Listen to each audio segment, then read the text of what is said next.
thank you for giving me that health warning before I start as well. I'll try not to be too data focused as we go through this. What we'll be presenting is based on data from ourselves in terms of deprivation index and then from the HRB. But absolutely, what we're talking about here are real lives, our lived experiences, our individuals, and that's what we've tried to tell the story of with the data, and to be honest, to that end here. So actually, before I kick off, would be remiss if I didn't just mention my other colleagues. What we're presenting today has been published on DrugNet, so have a look at it. It's online, or indeed there's physical copies. So if you haven't read the report, I would encourage you to do so. It was very much a collaboration between Pobal and the Health Research Board. Susie and our colleague Brian contacted us probably 3 years ago at this stage, and said, look, can we work on something collaboratively? And since then, we've managed to bring it to the point of publication with myself and Susie. We'll be presenting Dr. Patrick Collins, Anne-Marie Carew, Sarah Craig, and Brian Galvin being the authors. So the aim of what we were trying to do in the first instance was to demonstrate the potential for geographic analysis of treatment data. So I'm sure many in the room will be familiar with the National Treatment Reporting System, the NTRS. And see if, when we map that over the Pobal HP deprivation index of this primary kind of social gradient tool, is that going to tell us anything? Can that tell us anything about the geographic spread of drug treatment, which again can be, I suppose, a proxy, not necessarily for drug use, maybe for a better proxy for problematic drug use. Andrew's already mentioned the fact that that there's drug use across the country, in every community in the country. Probably what we're seeing is a better proxy for, or an analogy for problematic drug use. Complements the work of Truz Haas and Jonathan Pratch in 2017, if anyone's read that report on performance measurement within drug task forces. Again, very, very interesting findings that they come up with.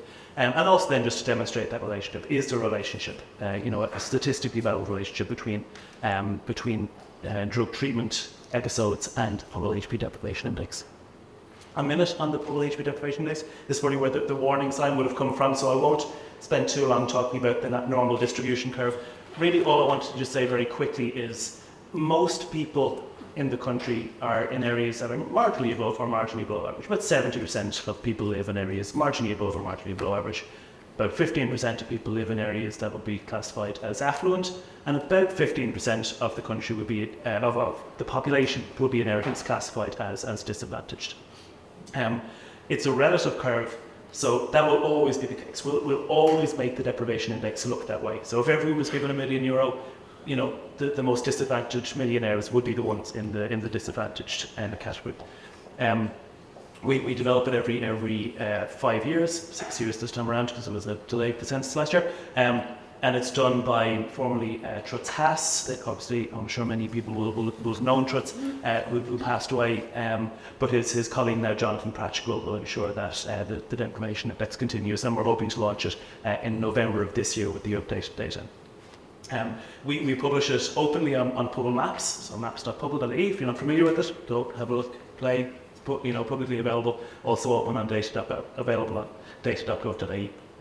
Used by ourselves, many of the government departments. Don't have time to go into all of it, but things like the DESH model, used by the Department of Education. Vinny's already spoken about some of the health programs. It's used quite widely in the health sphere. And we make it available openly at electoral division area level and at small area level of the Pond West. So if anyone has a legitimate use for it, you can email us and we'll give it to you available at small area. I won't speak about that, other than just to say that the deprivation index is constructed based on a sociological understanding of disadvantage and deprivation. And really what it tries to do is to understand deprivation as what a person has, so their possessions, who a person is in terms of their attributes, and where a person is in terms of opportunities. It's those three latent concepts that we build using about 100 different data points from the census. But again, it's data to understand a complex social phenomenon. The NDTRS, and I won't speak about it in too much detail. Susie is of course the expert here, but it's Ireland I know I can say this word, epidemiological database on drug treatment data.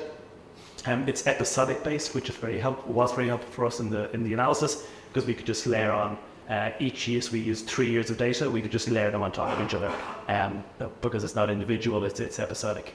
And then all publicly funded drug and alcohol services will report through the NPTRS, and then some of the others, but not a requirement for those, including inpatient, outpatient, below threshold, general practitioners, standards, and prisoners.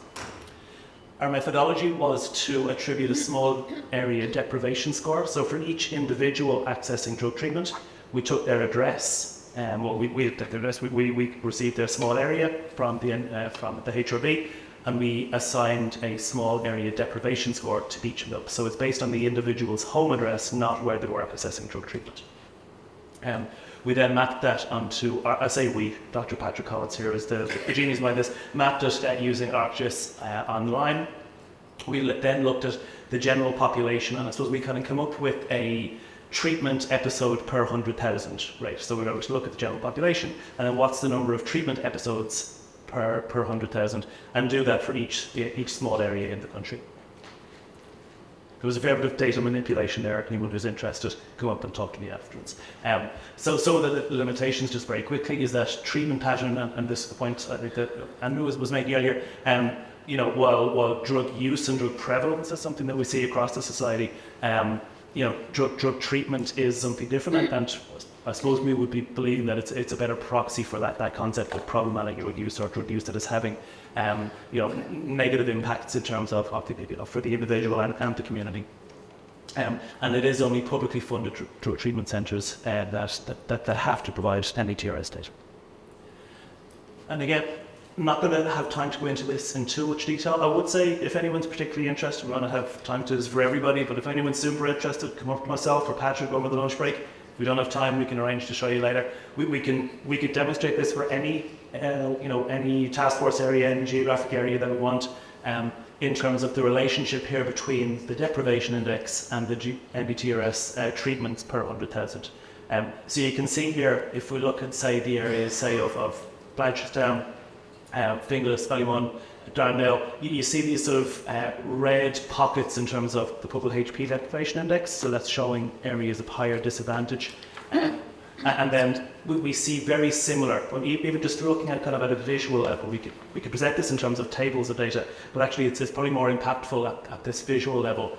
That visually you can see it's the same sort of heat zones, the same areas that have high levels of drug treatment, and again, this is where the individuals come from. Their home address is not where they're accessing treatment. Close individuals accessing drug treatment are pretty much coming from disadvantaged areas. There's a few anomalies within that. There was some areas where we're thinking probably people might have given us the address of the service for residential treatment and things like that have subsequently been able to close the gap on a little bit, and a few anomalies, but certainly at the national level, very much seeing a very strong relationship between disadvantage on the deprivation index and drug treatment. Again, same thing here for Waterford. If we look at the same thing, we see a similar relationship in rural Ireland as well as in more rural Ireland, as well as in poor urban centres. So I'll hand over to Susie.